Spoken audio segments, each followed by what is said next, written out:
Fly world India YouTube channel में दोस्तों आपका स्वागत है। ये मेरा सेकंड वीडियो है। यूएस से अगर आपको कनाडा ऑफिशियली मूव होना है, कनाडा में अगर आपको लीगल स्टेटस लेना है तो कौन से ऑप्शन अवेलेबल है उनके बारे में हम थोड़ा डिस्कस कर रहे थे। तो ये नाफ्टा ट्रेडर्स एंड इन्वेस्टर की लास्ट में बात चल रही थी। उसके बाद आता है इंट्रा कंपनी ट्रांसफर। तो Canada is the United states largest trading partner, क्योंकि ये दोनों कंट्री ऑलमोस्ट कनेक्टेड है, तो ये दोनों का बिजनेस का लेना देना बहुत है एंड वाइसा वर्सा दोनों कंट्री बिजनेस कर रही है। A large number of American businesses have affiliate office branches and subsidiaries in Canada.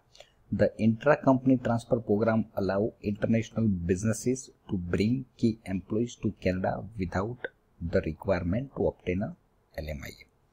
तो दोस्तों, अगर मैंने जैसे पहले बोला कि अगर एक ही कंपनी की दो जगह पे ब्रांच है तो ये इंट्रा कंपनी ट्रांसफर के दौरान अल्टीमेटली LMIA की ज़रूरत नहीं है। तो वो जो रूल्स एंड रेगुलेशन एप्लीकेबल होंगे, मगर उसके दौरान अल्टीमेटली LMIA की उनको ज़रूरत नहीं होगी और वो बंदा वहाँ पे जाके कनाडा में जाके काम कर सकता है। Employees who work in executive, managerial or specified knowledge roles may be eligible to come to Canada with their families and work as an intra-company transfer. तो वो पूरी फैमिली ट्रांसफर हो सकती है। Work without a work permit. A number of situations may occur when a US citizen can perform work in Canada without needing to secure a temporary work permit. This includes individuals who engage in business or trade activities in Canada but will not enter the LMIA market. तो ये दोस्तों, ये दोनों country का एक internal type हुआ है। Other position covered by this provision include after sales service workers, athletes, performing artist, कोई मीडिया एंड मिलिट्री पर्सन है, तो वो दोनों आ जा सकते हैं। अभी दूसरा, मैंने पहले भी बोला कि एक बहुत सारे जो स्टूडेंट्स हैं वो यूएस से अल्टीमेटली कनाडा मूव हो रहे हैं फॉर एजुकेशनल पर्पस। उसका रीज़न भी मैंने बोला कि वो करेंसी का जो ट्रांसफरिंग है और बहुत सारी अच्छी यूनिवर्सिटी भी कनाडा में है और वो सस्ता, मतलब कॉस्ट वाइज अगर आप देखेंगे तो थोड़ा यूएस की कंपैरिजन में थोड़ा सस्ता पड़ता है उनको। तो उसकी एक वजह है कि वो लोग यंग अमेरिकन्स वो शिफ्ट होते हैं। At a time when young Americans are faced with escalating tuition cost, mounting student debt, and higher barriers to entry than before, many of them are noticing that a world-class higher education is available on the same continent and often for a fraction of the cost, with an exchange rate that benefit US citizens looking to study in Canada. तो दोस्तों, इसमें क्या है कि Canada और US के बीच में मतलब बहुत सारे लोग तो मतलब 50 मिनट, 1 या 2 घंटे में भी वहाँ आते जाते रहते हैं। तो ये जो भी है पर्टिकुलर, क्योंकि ऑलमोस्ट कनाडा के जितने भी पार्ट्स है वो यूएस के साथ कनेक्टेड है। तो ये कई लोग तो ऐसा भी है कि शॉपिंग करने के लिए अमेरिका चले जाते हैं और फिर क्योंकि कनाडा में थोड़ा टैक्स बहुत ज़्यादा है तो यूएस में कभी कम पड़ता है पर्टिकुलर ये ग्रोसरी के लिए, तो वो शिफ्ट हो जाते हैं और वहाँ परचेजिंग करके फिर वापस आ जाते हैं। जो कनाडा के जो सिटीज़न है वो आते जाते रहते हैं। तो ऐसे जो ये एक्सचेंज रेट के हिसाब से एंड टैक्सेशन के हिसाब से ये चलता रहता है। तो यही ये पूरा टॉपिक में यही एक्सप्लेन किया गया है।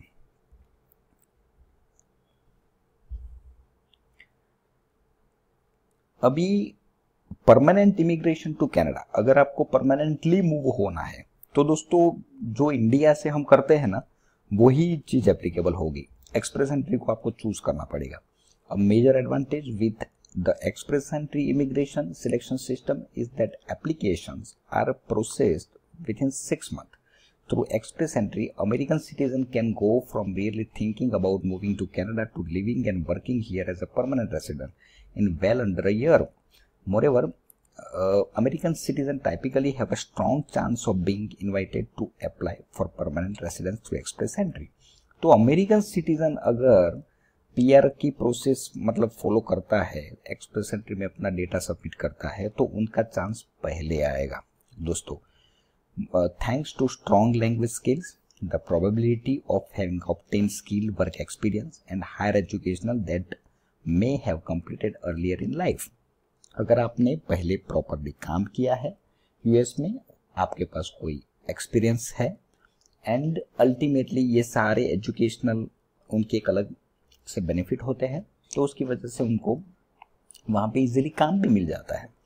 Much like the United States, Canada is subdivided into different jurisdictions known as provinces. दोस्तों आपको पता है कि कनाडा में जो स्टेट हमारे इंडिया में स्टेट है, वैसे वहाँ पे प्रोविंसेस है। These provinces are in some ways similar to the various states that make up the United States, unlike states in the US. However, Canadian provinces have a significant say in which new immigrants come and settle in their particular provinces. Indeed, over recent years, many Americans, legislators, and commentators have asked publicly why the US cannot emulate the success that Canada has had in decentralizing its economic immigration system. दोस्तों इसका कहने का मतलब ये है कि जैसे Canada ने अपने प्रोविंसेस को अल्टीमेटली लोकेशन वाइज पूरा इमिग्रेशन का जो प्रोसेस है उसको डिसेंट्रलाइज किया गया है, और इकोनॉमी कहीं पे बहुत अच्छी है, कहीं पे बहुत कम है डेवलपमेंट, तो वो डेवलपमेंट कैसे बढ़ाया जाए, तो उसका इंडिविजुअल राइट्स हर एक स्टेट को दिया गया है। तो इसके बारे में बहुत सारे लोग जो यूएस में बैठे हैं, तो उन्होंने गवर्नमेंट को सजेशन भी दिया है कि जैसे यूएस का डेवलपमेंट हो रहा है और जो उनकी जो इमिग्रेशन पॉलिसी है वैसी सेम इमिग्रेशन पॉलिसी यूएस में होनी चाहिए। तो दोस्तों अभी फिलहाल यूएस गवर्नमेंट ने एक स्टेप भी उठाया है इनके लिए, और वो धीरे धीरे इनके ऊपर मूव हो रहे हैं अल्टीमेटली, और उसका इफेक्ट भी हुआ है अमेरिका में। तो वो धीरे धीरे अपग्रेड हो रहा है, क्योंकि ये इमिग्रेशन पॉलिसी डिज़ाइन करना और उसको अल्टीमेटली एक लेवल पे एग्जीक्यूट करना इतना आसान नहीं है दोस्तों, तो उसमें थोड़ा टाइम लग जाता है। तो ये जो पर्टिकुलर बहुत सारे लोग जो यूएस में हैं, उन्होंने जो मतलब एक सजेशन दिया था, उसके ऊपर अल्टीमेटली यूएस डिपार्टमेंट काम कर रहा है। The provincial nominee programme may be a useful starting point for Americans who know which province they wish to move to, as well as others who have specific skill sets and work experience that certain provinces are looking for. Ultimately कहने का मतलब क्या है कि ये थोड़ा helpful हो सकता है। अभी दोस्तों अगर यूएस में जो बंदा है उनको अल्टीमेटली क्यूबेक में शिफ्ट होना है, इमिग्रेशन होना है, तो वो थोड़ा इजी हो जाता है। क्यों, उसके बारे में हम थोड़ा डिटेल में डिस्कस करेंगे। Quebec is a distinct case within the Canadian landscape, as Canada's only majority French-speaking provinces. Many U.S. citizens may not initially jump at the opportunity to relocate to Quebec. ये actually क्या है कि Quebec में जो French speaking person है ना वो ज़्यादा है, लोकेशन जो भी बंदे हैं वो, तो उसकी वजह से थोड़ा यूएस सिटीजन जो बंदे हैं वो जल्दी ट्रांसफ़र नहीं होते हैं वहाँ पे, मगर कई प्लस पॉइंट भी है, वो मैं आगे आपको एक्सप्लेन करूंगा। But here are just a few reason why the province deserve at least a second look. दूसरा कौन सा रीजन है कि अमेरिकन बंदे क्यूबेक में इजीली मूव हो जाते हैं। Quebec is a home to the metropolis of Montreal, known for its light back European style. Montreal has a large English speaking population, जो एक लोकेशन है जिसको मॉन्ट्रियल बोलते हैं, तो वहाँ पे मैक्सिमम इंग्लिश स्पीकिंग पर्सन रहते हैं। A relatively low cost of living and the second highest per capita student population of any city in north America. पूरे नॉर्थ अमेरिका में कंपैरिजन किया जाए तो सबसे ज़्यादा कॉस्ट ऑफ लिविंग कम है ये इस जगह पे, तो ये उसका सबसे बड़ा प्लस पॉइंट है। The US Canada border is also just a 45-minute drive from downtown Montreal. तो वो जो मॉन्ट्रियल का डाउनटाउन है वहाँ पे 45 मिनट आप मतलब इजीली यूएस की बॉर्डर क्रॉस कर सकते हो। For decades Quebec has more closely model itself on the mixed economic and strong welfare state of northern Europe. Quebec is the land of heavily subsidized daycare for children and huge public investment in education, jobs training and retirement cost, while also retaining a business friendly environment. वहाँ पे जो environment है वो business friendly है and jobs training and सब कुछ retirement cost and everything is completely working on a proper way. The major towns and cities of Quebec are just a few hours drive from Boston and New York City. The New England region and upstate New York are even closer, and further afield was Washington DC, Philadelphia, Baltimore and Buffalo. ये जो particular US के जो location है वो ultimately are within a day's drive, मतलब एक दिन में आप मतलब ड्राइव करके एक लोकेशन से दूसरी लोकेशन पे आप दोस्तों जा सकते हो। तो ये सबसे बड़ा प्लस पॉइंट है, इसीलिए लोग मूव होते हैं। In short this is the complete reason.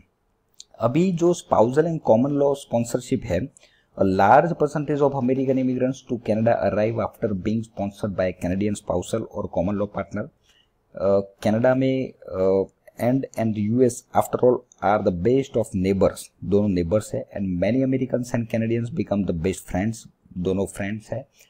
The cultural liberal government of Canada places particular emphasis on what is commonly known as family reunification or family sponsorship. तो दोस्तों अभी कनाडा में एक रीयूनिफिकेशन करके एक प्रोग्राम चल रहा है।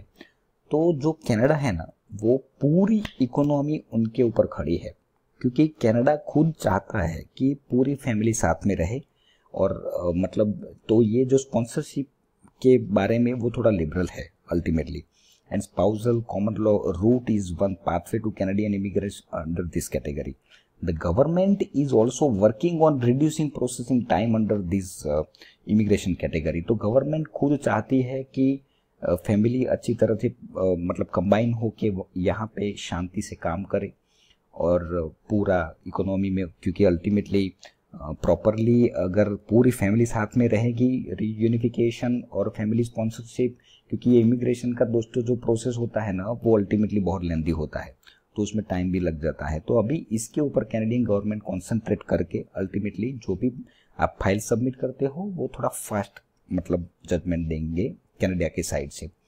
ये business immigration to Canada through the business class immigration programme Canada aims to attract individuals that have a significant ability to contribute to the Canadian economy with a diverse market-based economy and workplace value that American business people would recognize. Canada presents an abundance of opportunity for investment and entrepreneurship.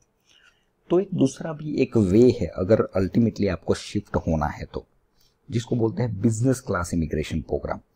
तो उसमें entrepreneurship available है कि आप normally investment करो ultimately और shift हो जाओ। तो Canadian provinces have a significant से इन विच economic migrants settle in their jurisdiction, and many of them are looking for energetic and innovative entrepreneurs to help grow their economics. British Columbia and or for example has a new entrepreneur immigration program. अभी जो BC है ना, British Columbia, ऐसे बहुत सारे provinces है जहाँ पे इंडिविजुअल विथ मिनिमम नेटवर्थ, जिसकी नेटवर्थ कैनेडियन डॉलर 6 लाख है, अराउंड $450। तो this program presents unique business opportunity in one of Canada's most beautiful and mild provinces which also happen to be province with the highest projected jobs growth over the coming year. तो इसका कहने का मतलब ये है कि BC में जिसकी नेटवर्थ 6 लाख कैनेडियन डॉलर है, यूएस में अगर कैलकुलेट करें तो 4,50,000। तो जिसके पास इतना पैसा है, नेटवर्थ है, और अगर वो मूव होना चाहता है तो वो अल्टीमेटली एंटरप्रेन्योर इमिग्रेशन प्रोग्राम में वो एप्लीकेशन कर सकता है and Canadian government most welcome करती है उसको। The province of Ontario homes to Canada's largest city Toronto and capital city Ottawa also has a new entrepreneur stream. तो ये दोस्तों जितने भी एंटरप्रेन्योर स्ट्रीम है ना उसके बारे में भी मैं नेक्स्ट वीडियो में पूरा आपको एक्सप्लेन करूंगा, उसमें डिटेल में एक्सप्लेन करूंगा। ये दोस्तों मेरा जो वीडियो है अगर आपको पसंद आए तो आप अपने ग्रुप में शेयर करिए, क्योंकि knowledge is very most important. दोस्तों thank you thank you very much.